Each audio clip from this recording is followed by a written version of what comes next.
latitude, prevailing winds and ocean currents, mountains and the nearness to the sea. Things like that determine what we call the climate, determine what the climate of a place will be.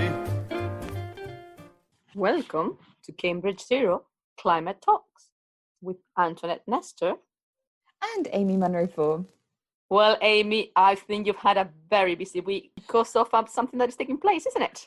Yes, I have. So we have just advertised our internship program for this summer, which I'm very pleased to say, with everything that's happened around COVID, that we're going to be able to offer 4 opportunities for interns to come in and do, well, not really come in, they're going to be virtual internships, but work on climate change and environmental issues and get experience working on these issues and getting paid for it. Oh, fantastic. So, and where's the deadline? The deadline's the 6th of July, and then the interviews will be on the week starting the 13th of July, and then the internships themselves will start at the beginning of August. And if you wanted to get in touch or find more information actually about the internships as well, Amy, where should people send their queries in case they have any? So those inquiries should go into info@zero.cam.ac.uk. So this week I have 2 very different interviews. First, I spoke to Hector Pollitt from Cambridge Econometrics, and we spoke about how climate change modeling works and how it can help policymakers. And I also spoke to Bruce Huett from the Cam Valley Forum, and we had a good chat about the importance of chalk streams and biodiversity. So Amy, who did you speak to this week? So I had a very busy week of trying to get the internships out. So I only spoke to one person this week, who is Martin Howes, who's the University Sustainable Labs Advisor. And we talked about all sorts of things about how his work to make laboratories across the UK more sustainable and what he does. It was great. And I also spoke to Sam Stranks, Beth Tennyson and Stuart McPherson from the Strank Lab, and they told me about their energy mapping project, the work Sam is doing on solar cells, and much more. So who are we going to have first? Well, I think first we will have Hector Pollitt, and he will tell us all about econometrics in relation to climate change. My name is Hector Pollitt. I am Director and Head of Modelling at Cambridge Econometrics, which is a consultancy based in Cambridge in the UK. And what is econometrics and how it works? Yes, this is a question we get asked quite often. So when we're working with economic data, there are observable variables we can see, like GDP, employment, but we use econometrics to understand things that we don't have data for, which we call unobservable. And this is basically things relating to behavior. And what econometrics does is it uses data from the past and differences in that data to give estimates of human behavior. And is that how it works when it comes to climate change? So climate change is a result of economic activity, through the use of energy and the related greenhouse gas emissions. So when we're assessing emissions from economic activity, then we're using the same tools that we would use to look at other aspects of the economy. So to quite a large degree, yes, it is a useful tool for looking at emissions from. So what is modelling and why is it done? Yes, why do we do modelling? Sometimes I ask myself that question every day. The science, the natural science, is setting us quite stringent targets for reducing CO2 and greenhouse gas emissions. And I think it's only natural that people are then asking, well, what does this mean for the economy, our way of life, our consumption patterns, things like travel? How are they all going to be affected by these emissions targets? And the models that we use they provide our best guesses of what the impact might be. Now, at macro level, we're not able to carry out experiments like in a laboratory. So the computer simulation models is what we use as a proxy for reality. And obviously we need to make simplifications to the world into a set of equations in a computer, but it gives us our best estimates of what might happen. And in relation to the current debate, you hear a lot about green economy and sustainable economy. So how should the current debate when it comes to the economy be framed? That's a really good question. And of course, lots of people have different views on that. Even within economics, there are very contrasting views about how this debate should be looked at. And this really goes back to differences in economic theory that can be traced back for over a century. It also relates to, as I referred to previously, when we use computer models to look at the economy, what the simplifying assumptions are to make the whole thing practical, because it turns out that these assumptions can be quite important in determining the conclusions from the analysis. So what we often see, and this is very much reflected in the results that are published in the IPCC reports, is that we have models that are based on properties of optimization, which means that assumptions are made about human behavior, and effectively all people try to maximize their own welfare, all companies try to maximize their profits and things like that. And that gives a paradigm for which you can then enter scenarios or a shock to the system, and you see how the optimizing changes because of that shock. And when we look at climate scenarios, that shock is the policies to reduce emissions to either net zero or something compatible with 2 degrees. Now, that all sounds nice and fine in principle, but of course, the assumptions are covering up a lot of things that happen in the real world. For example, it's not possible to optimize in the way that the models suggest if you don't know what all the possibilities are. And we see this very often in energy efficiency, for example. There are lots of very cheap things we could do to save energy, but people just don't know about them.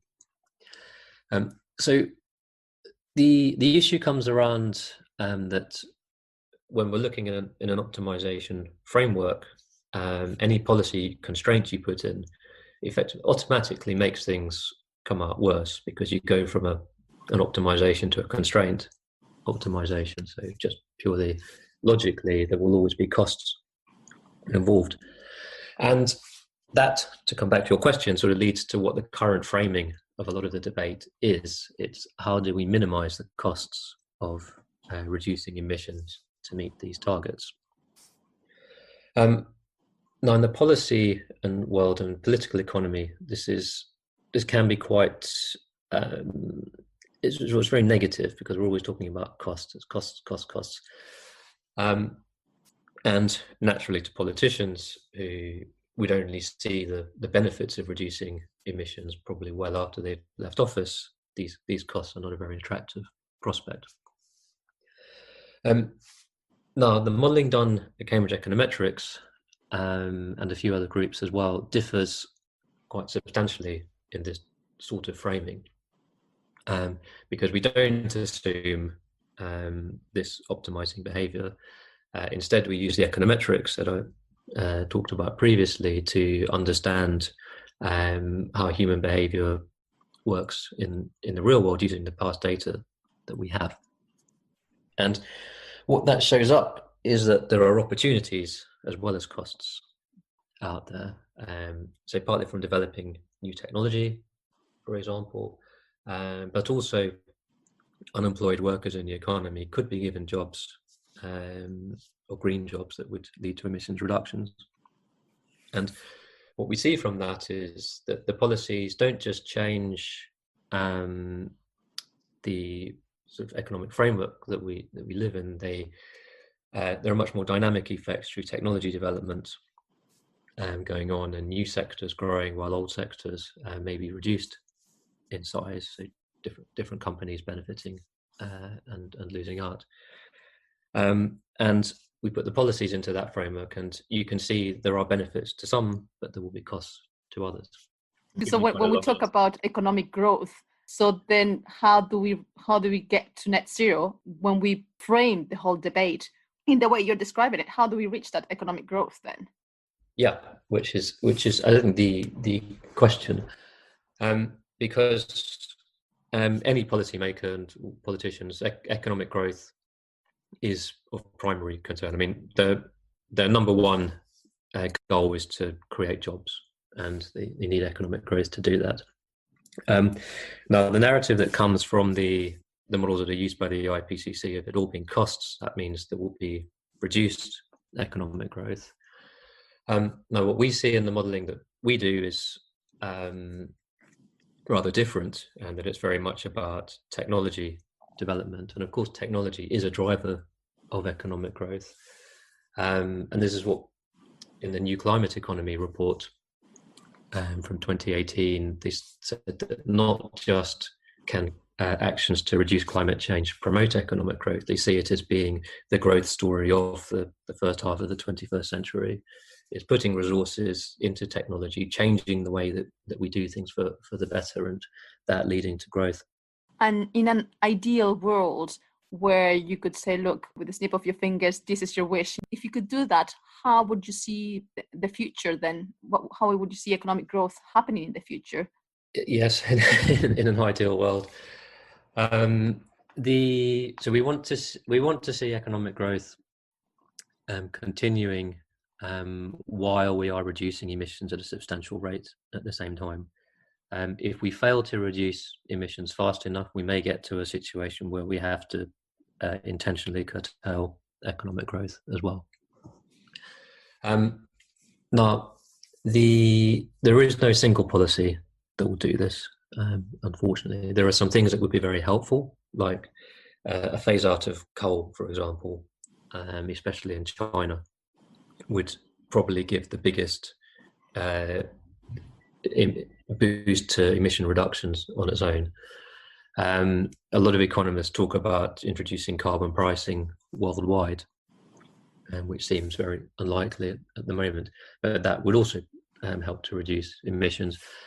But what we really see from our own modelling is it's the interactions of lots of different policies that will be needed, and just thinking through the logic of that. We need policies to develop technologies, but then we also need policies to get those technologies into the market and dominating.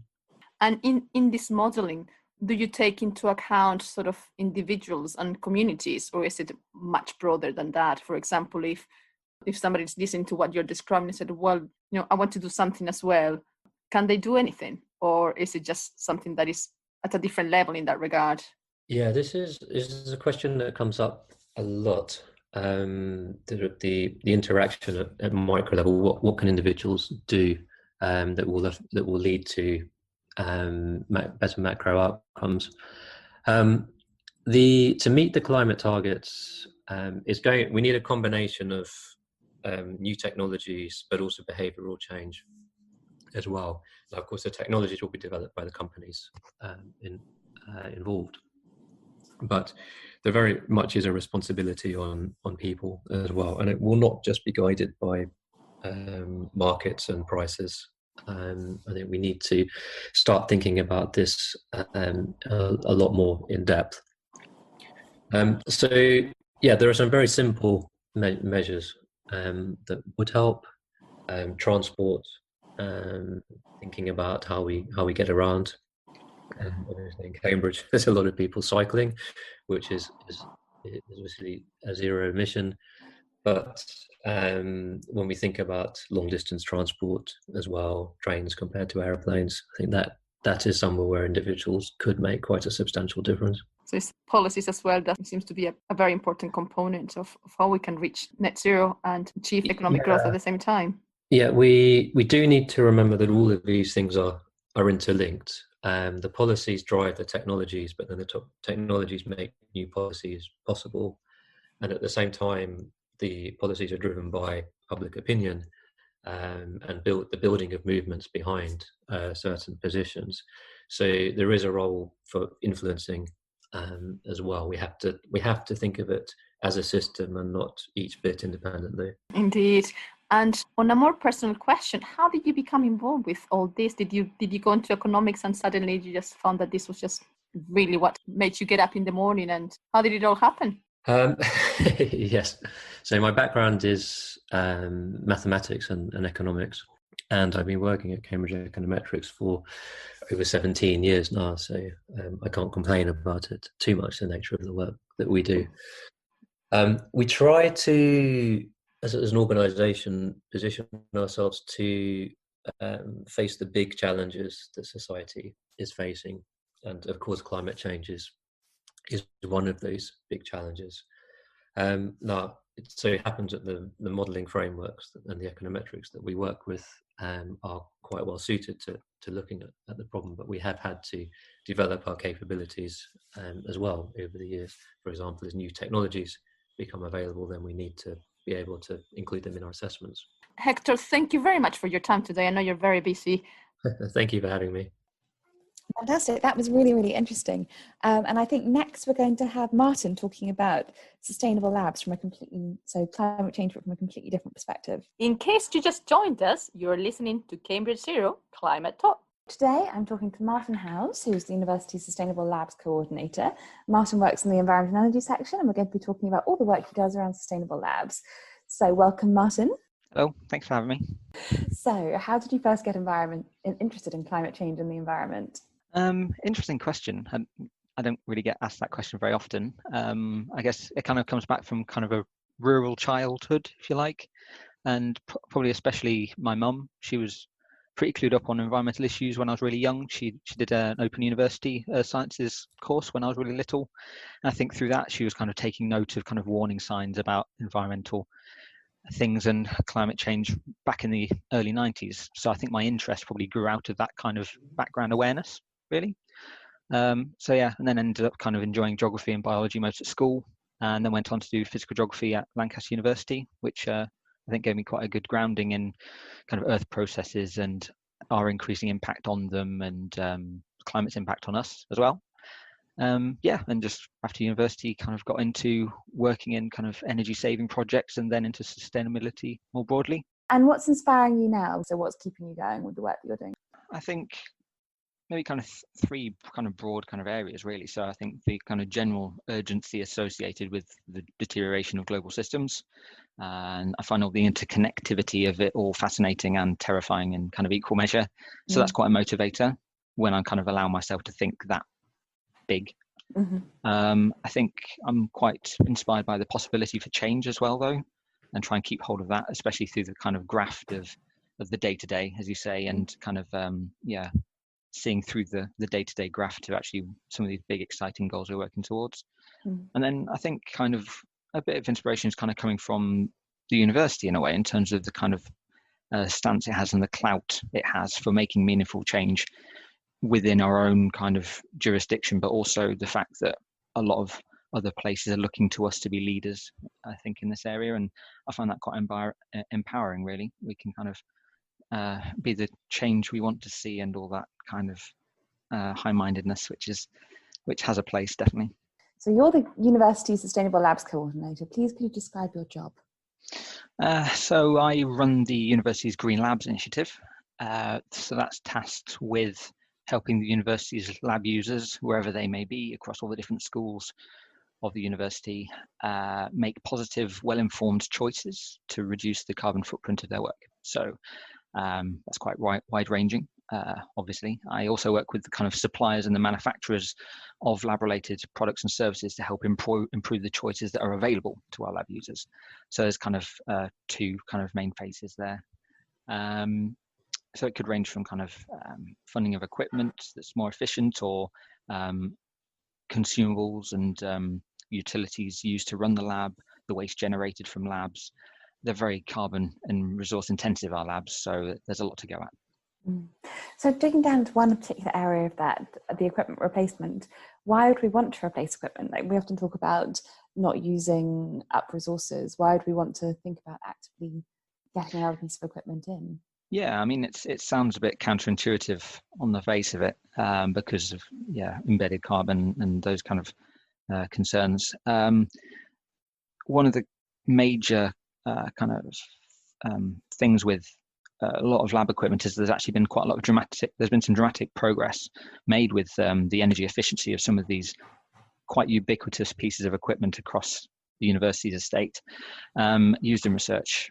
And those kind of improvements have happened within the lifespans of the current equipment.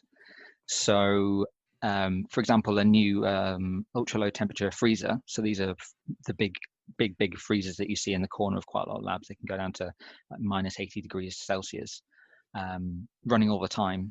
Obviously, a new one today, a new efficient one, can use less than half the electricity of a new one from 10 years ago. And a lot of equipment gets less efficient with age as well, for various reasons. So reducing the time before replacement of old inefficient units and replacing with the most efficient options now available delivers a large lump saving to the university now. And we're talking about big numbers as well. So a new efficient ultra low temperature freezer now, the best one you can buy, still uses more electricity than an average UK household. So, and there are over 700 of those across the university. So there's a lot to be going at. Yes, there is embedded carbon in the equipment being replaced, but there are other advantages to bringing forward replacement too, such as getting rid of old damaging refrigerants, getting them out of the estate, if you're talking about freezers and chilling equipment. And it also provides quite an opportunity for labs to kind of put in place better operating procedures. So that kind of has more savings kind of in less tangible stuff around the edges, which is quite effective. Brilliant. And how does that stack up financially? Because buying all this equipment sounds like it might be expensive. It is. We run a funding incentive called the Equipment Replacement Program. So depending on the equipment, we can typically fund 50% of the cost of the new efficient equipment to kind of make that turnover happen, provided the old unit is disposed of properly. Sometimes if the potential energy saving is great and the financial payback is quick, we could fund more than that, or give kind of a ton of a smaller amount that kind of makes sure that a good option is bought by the group when the time comes. Brilliant. So what else do you look at beyond equipment replacement? You also mentioned consumables and working with suppliers. Anything lab related really. There's labs do a lot of different things. Obviously, they so just kind of a little rundown of stuff I've recently been working on. That's probably quite a good little insight. So recently we've done quite a lot of work on consumables and packaging. A lot of people are very interested in that at the moment, and rightly have been asking us, the Environment and Energy section, for help with that in coordinating and joining up the university's efforts. There's been quite a lot of going on with that. Alternatives to polystyrene shipping boxes, for example, glove recycling has been a hot topic recently. The merits of take-back schemes from some of our suppliers, moving away from single-use plastics in the lab, consolidating deliveries, the list goes on. And when you go and start talking to people about it, you've mentioned just then that people have been asking about consumables and what they can do about it. But do you find people are normally receptive to those kind of conversations? Are you having those conversations with researchers? Are you having them with technicians? Is there a difference between the conversation there? Yes. To answer your first question, I think the vast majority of people are very receptive. People get why it's important. They get why I'm wanting to have conversations with them. I think increasingly we're getting more questions asked of us as well, instead of us going knocking on doors of departments and asking to kind of stick our noses in and get involved. I think that happens across a full variety of stakeholders within the lab. So we have lots of very keen, passionate, enthusiastic PhD students, and we want to help them with making improvements within their kind of jurisdiction and help kind of upward manage and all that kind of thing. We also have a lot of we do a lot of work with the kind of lab managers, lab technicians level as well, kind of nuts and bolts of making research happen as efficiently as possible, all that kind of stuff. I think sometimes we can get a bit bogged down with the kind of practicalities. Everyone gets why we need to be doing improvements, but when it comes to upsetting the status quo, that it can get a little bit sticky. You need to go and talk to a lot of people to make quite a simple change on paper sometimes, that kind of thing. But that's natural. I think there are certain things that we try and help with those processes, like as soon as you've got a working example you can point people towards, that's really helpful to show that the sky doesn't fall when people make these kind of little jumps. And also, can you give an example of when that's happened, of when you've got a working example and other people have gone, oh, that's cool, actually I can do that too? Oh yeah, plenty. Kind of on the simplest level, I remember we got lab managers, lab technicians from one department all in a room over lunchtime. They all know each other really well already, and then I just threw up a few slides about lab efficiencies and that kind of thing, and just allowing the space for them to kind of talk to each other. They talk to each other all day anyway, but never about these kind of topics. And from just a quick 10-minute chat on these topics, we found out that a lab that was really struggling to get a blueprint for induction or something like that, turns out that their next door neighbor lab had one available that they tried 2 years ago and worked really well. So they promised to hand that over, and then you've got the blueprint and you know already that it's working. So that can be really effective. And I've got a final question for you, which is about the future. So in terms of growing the program, what are your plans at the moment for what's coming next? Well, I think there's a lot to do. I think integrating it into university processes is very important for kind of how far-reaching green labs can be. So at the moment, we use our social media channels and our communication methods as best we can, but we always find that there are whole departments or buildings that have never even heard that we exist, or the programs that we run are happening maybe in the same building. So getting word out there, I think, is an ongoing thing. I think also getting involved in some of the more kind of systemic systems within the university, whether that be kind of lab purchasing, for example. That's one of the reasons I talk quite a lot with suppliers and manufacturers of things, because it's that kind of expanding the web, really making it known that we're serious about these kind of things and are expecting progress from everyone that we're talking to. I think that's something that we want to continue to do. Yeah, absolutely. And I've got, another final question, which is, your work is really intensely focused on labs. So I'm presuming that's been quite heavily impacted by the COVID-19 crisis. Yes. In terms of going back to something that resembles normal working, or whatever that new normal looks like, how are you planning for that? Are there things that you're planning around that? Yeah, I mean, it's kind of moving goalposts a little bit at the moment, and things change quite quickly.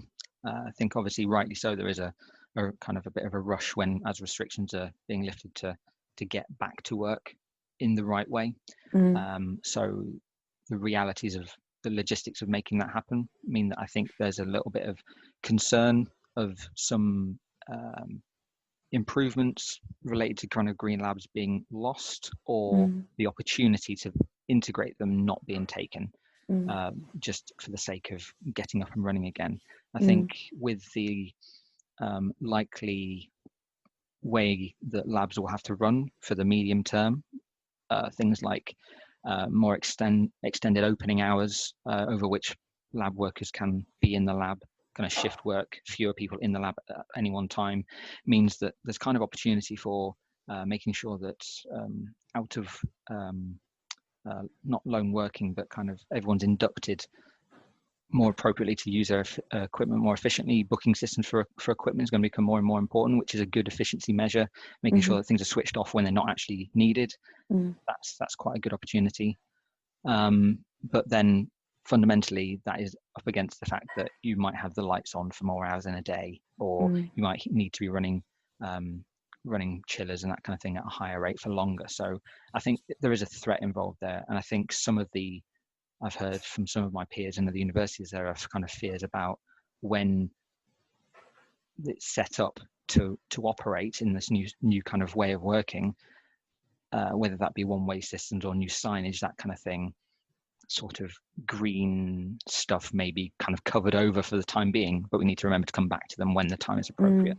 And if you want to contact me directly, then if you could email environment@admin.cam.ac.uk, then queries will reach me that way. So thank you. Yes, and the word sustainable labs, the words are very simple, but it's actually, it requires a lot of preparation and it's time consuming, I would say. Yeah, absolutely. And I think that research can be so resource intensive at the best of times, actually trying to think about how we can, but it's still so important in terms of driving forward change in the world.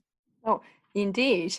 And so talking about, trying to make a change in the world, I spoke to Bruce Huett from the Cam Valley Forum, and they're doing very interesting things on the ground, especially to save our chalk streams and keep biodiversity going. Bruce, thank you very much for joining us today. And can you please tell our audience what you do?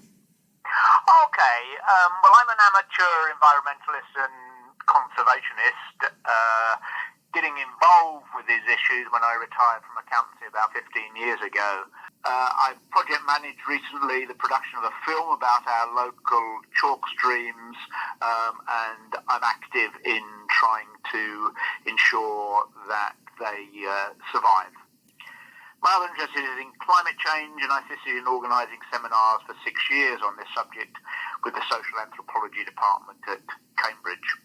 As an associate member of the Mongolia and Inner-Asia Studies Unit in Cambridge. And you mentioned the River Meld. Can you tell us a little bit more about the film? Oh, yeah. The film was something which was developed by a filmmaker and a poet who'd written some nature poems related to the river, and they felt that it would be a nice idea to make a film about it. They brought on board another filmmaker, and we worked on the project for about a year and a half, and we've now shown it very successfully around the local area, including at the David Attenborough building in Cambridge, and at the moment we're just developing some DVDs which will be on sale on the website, which is called waterlightproject.org.uk. Oh, how wonderful. And in relation to your most recent work with the Cam Valley Forum, can you tell me a little bit more about who they are and what they're doing at the moment? Yeah, so the Cam Valley Forum is a group working for the preservation of local chalk streams, and they produced a manifesto last year, which can be found on their website. And more recently, they produced a document called Let It Flow, which is also on their website, which outlines an action plan to try and preserve the chalk streams in Cambridgeshire, which are now becoming increasingly threatened, particularly because of abstraction issues for housing development. The area around Cambridge is outlined for significant development, and that's a collision course with the problems of reduced winter rainfall and hotter summers. So there are some really significant issues for the very important wildlife in these rivers. And can you tell me the importance of chalk valleys? What do they mean? Why they're so important? Well, there's relatively few of them, and most of them are in England, and they have a particularly rich mineral content. They're filtered through the chalk aquifers over a significant amount of time, which produces, as I say, a very rich environment for invertebrates at the bottom of the food chain, and then that feeds up, and we now have actually got trout back in the in the Mel. We've been working on it for about 10 years. But there's also endangered water voles on the Mel, and they particularly like that kind of environment. The other main characteristic is that the water stays at a constant temperature, so you get a very stable environment for wildlife. And we also have nice birds like kingfishers and little egrets and such like on the Mel. And how many people actually are involved with the Cam Valley Forum? Oh, that's quite a large number because it encompasses all the little groups that work on the various tributaries of the Cam. So there's quite a significant lot of volunteers trying to ensure that these retain their biodiversity. I can't give you an exact number of the number of people who are linked preferably through to Cam Valley Forum, but it's quite a good number. Certainly, when I attended the AGM, there must have been, I guess, about 100 people there. That's very, very impressive. And plans for the future, because of the current situation, the pandemic, what are the plans for the future for the Cam Valley Forum?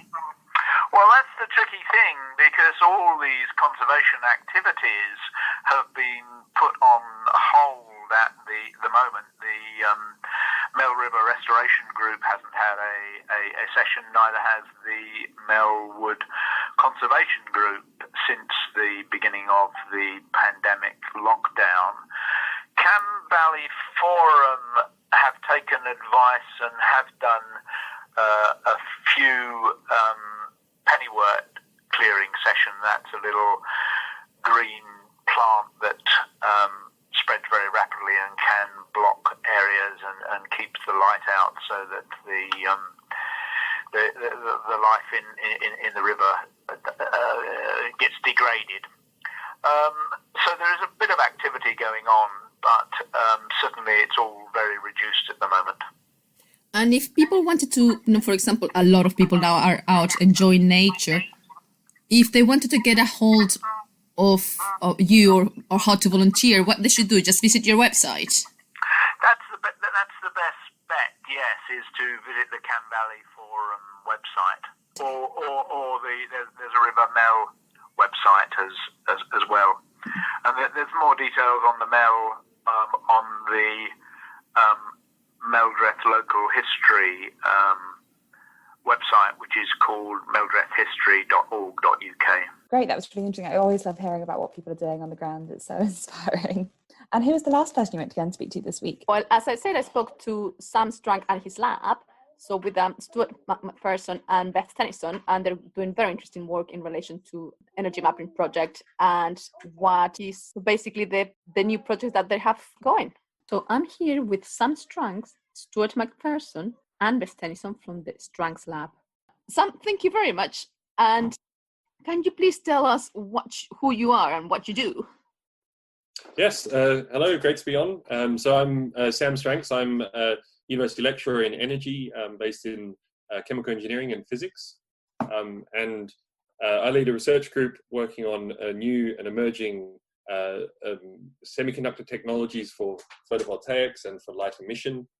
And so we're looking to try and develop new inexpensive materials that could revolutionize how we use and transform energy. Hi, my name is Beth Tennyson. I'm a postdoctoral researcher in the Cavendish Laboratory. I work on looking at next generation solar energy devices. Hi, I'm Stuart McPherson. I'm a PhD student in the Department of Physics in the Cavendish Laboratory, and I also study emergent materials for solar cell applications. And in relation to that, I've heard the word is sort of quite a tongue twister for myself. It's actually perovskite, isn't it? Is it like little solar panels? That's right. So we work with, one of the materials we work with is these Halide Perovskites. And so they're, perovskites actually, it's a mineral, a naturally occurring mineral, and it's anything that takes the same crystal structure as calcium titanate. The perovskites we work with are man-made versions, so we have different components, and they're optimized to be very good absorbers of light, but also very good emitters of light.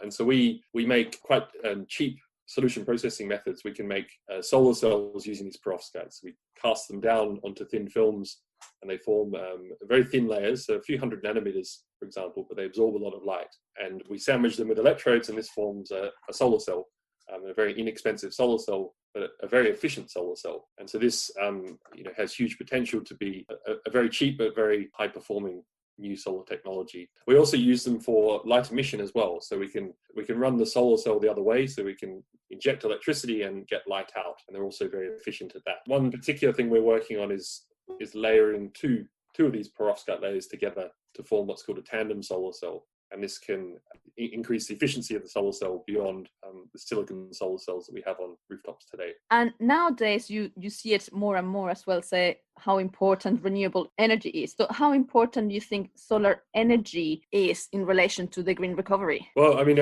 it's absolutely essential, I think. I mean, we've seen over the last decade that huge growth in solar deployment, much faster than we could have predicted, and in fact it's continuing to grow much faster than we could even predict. Every year the International Energy Agency puts out predictions for solar deployment, and every year they underestimate how much does get deployed. So there's a huge amount going in. That's absolutely fantastic, and it's going to play a huge role in our going towards our zero carbon needs. One limitation is though that the current technology, the silicon photovoltaic technology, may not be able to get us all the way there. The silicon solar cells typically are processed at very high temperature, and so factories need lots of capital, lots of capex, and therefore rolling out factories fast enough and to roll out enough panels, we won't be able to roll out panels fast enough to reach the number of panels we'll need up deployed in the field.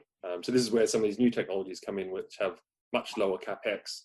We can print them very inexpensively and therefore can deploy on a much larger scale, much more rapidly. So hopefully we'll see policies being implemented to make sure that we can pay for all this new technology, so can even become more accessible to people. That's true. Certainly, the technology improvements have to come, but also policies to go with it. I mean, at least for any photovoltaic company or technology, we don't want to be relying on, for example, subsidies to get them out there.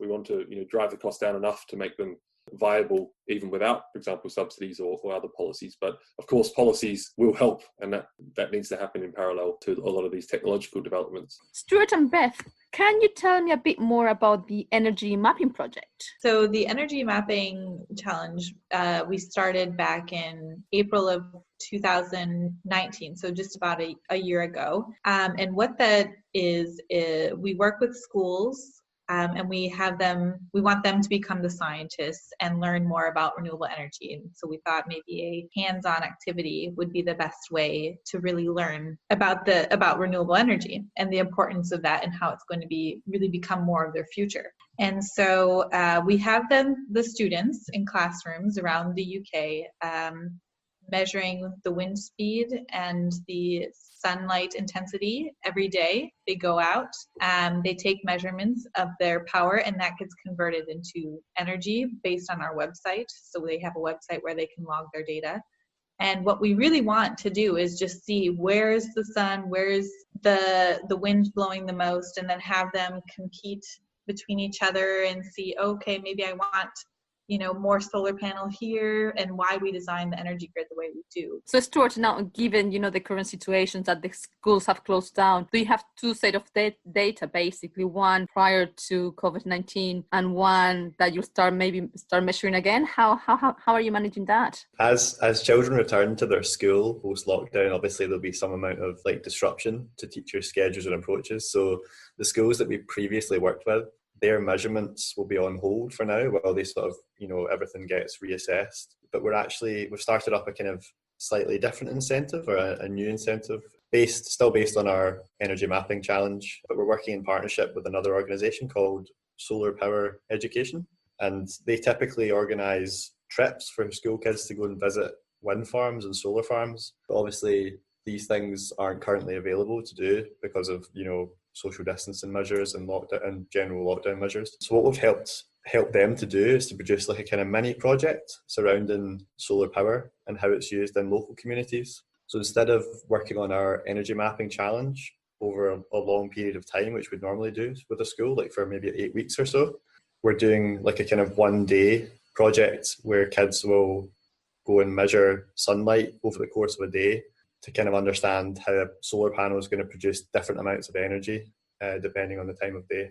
So I think this is a good way probably to help teachers that are currently struggling to come up with lessons based on the exceptional circumstances that they've got to face.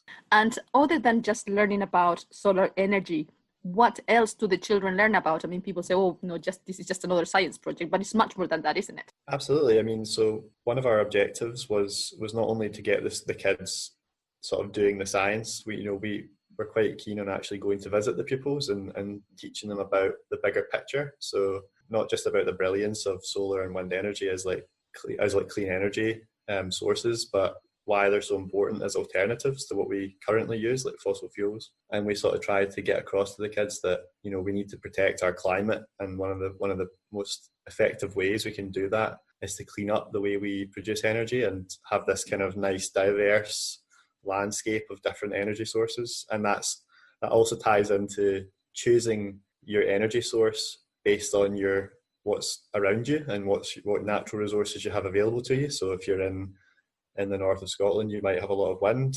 It makes sense to build wind turbines. If you're somewhere in the south of England, it might make sense to build more solar panels. So we try to get the kids thinking about these kind of things.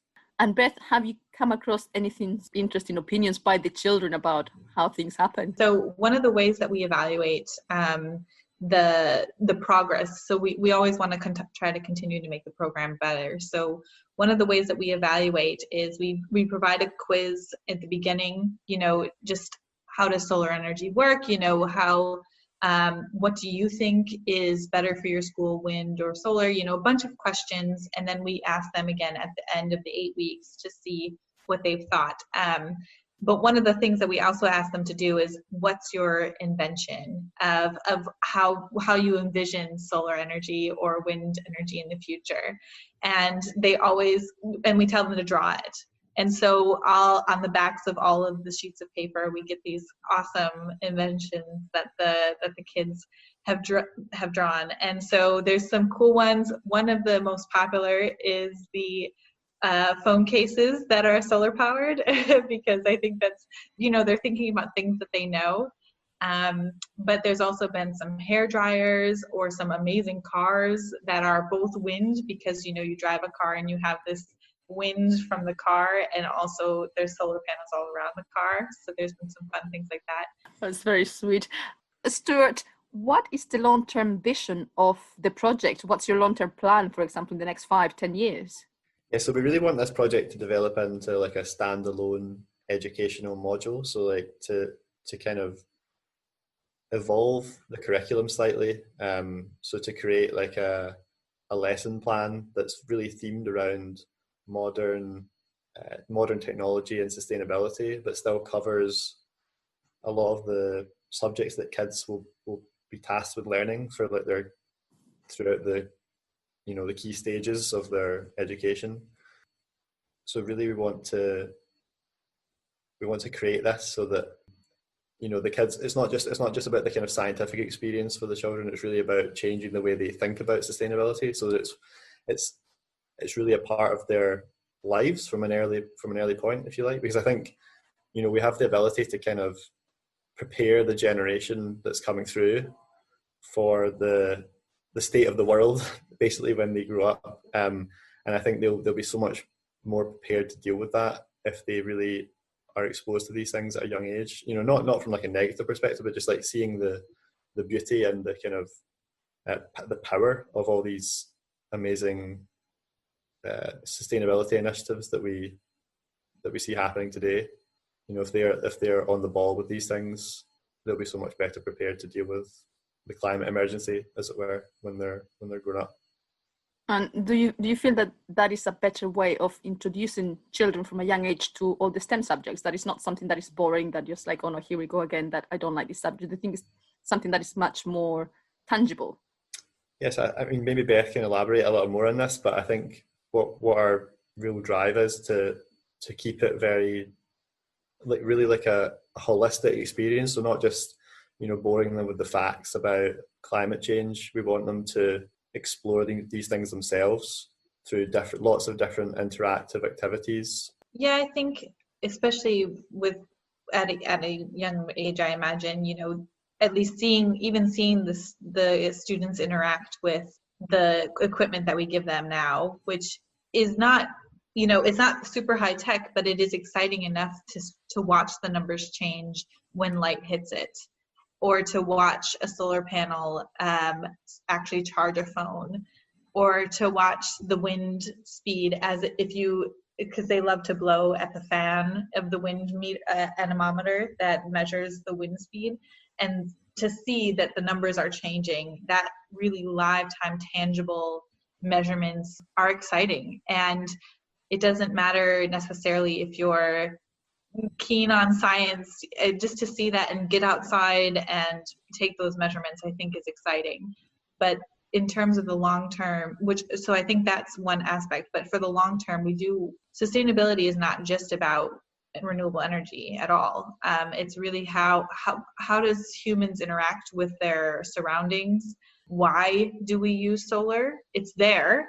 And so I think it's just like, oh yeah, you see this thing in the sky all the time, but actually there's a use for it. And I think that connection, seeing things and knowing that they exist, is really helpful for anybody to understand the importance. It's like, yeah, it's right there, we should use it. And I think getting that is interesting in itself, especially for kids, because they know it, they see it. And I think that helps. So. And something I forgot to ask you about the energy mapping project, what's the age range? So we're targeting like 8 to 11-year-olds. So typically, like in England and Wales, that would be like year 5, year 6 of primary school. And we think this is like a good age range where the kids basically have a bit of flexibility with the curriculum that they're forced to do. So it's key stage 2 on their sort of educational milestones, if you like. And they're also like quite aware of they're a little bit aware of like the current state of affairs. But they're still very like imaginative and capable of some incredible ideas that we've seen through our questionnaire, with getting their ideas for inventions and things. So. And how important has been the setup of the lab in itself help you with the project? It's really important for us to acknowledge how Sam has encouraged and facilitated our outreach work. Without the environment he set up within our group, we might never have gone on to develop the Energy Mapping Challenge beyond that initial idea. Specifically, about 18 months ago, Sam set up our Impact subgroup to enable people in our team who are passionate about public engagement, schools outreach, or general sustainability activism to create and manage projects on these themes. For us, not only is it enjoyable, but it also has career benefits, since we can develop skills related to teaching or scientific policy, and also learn more about the bigger picture of climate issues.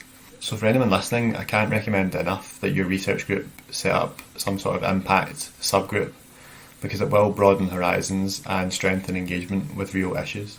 And talking about energy, future and children, I believe your newest project is about developing solar irrigation pumps in Ethiopia. So can you tell me a bit more about that? Yes, yeah. So we've just recently had a project funded together with so Lara Allen at the Center for Global Equality, and also with Teng Long in engineering, and collaborators in Bahir Dar University in Ethiopia to develop these solar pumps. And so the idea there is to really reduce the cost of these pumps. So there's obviously the solar panel aspect to it. There's also the power electronics, which our colleagues in engineering are developing.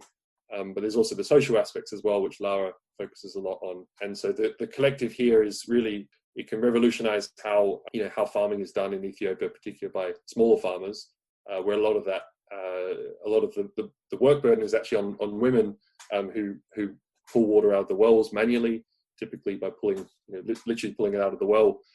So these pumps can really relieve those pressures and really increase crop yields, but also relieve these the sort of heavy manual labor. And this will really have an impact in Ethiopia, but also the concepts we develop should be scalable to other places as well. That's excellent. So will you be starting in a post-COVID world now whenever the flight situation can take place again, or like would you just send all the equipment and somebody there in Ethiopia will be able to start it? Yeah, so at the moment, obviously everything's offline at the moment, but we're continuing the planning with them. In fact, we had a meeting early today on it.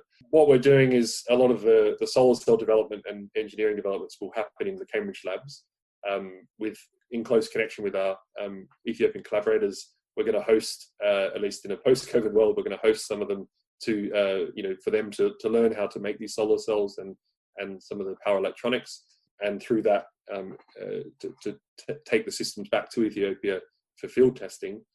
Some of that's going to happen obviously remotely by sending the equipment across, perhaps remotely, but we believe we can still drive the project forward in this way.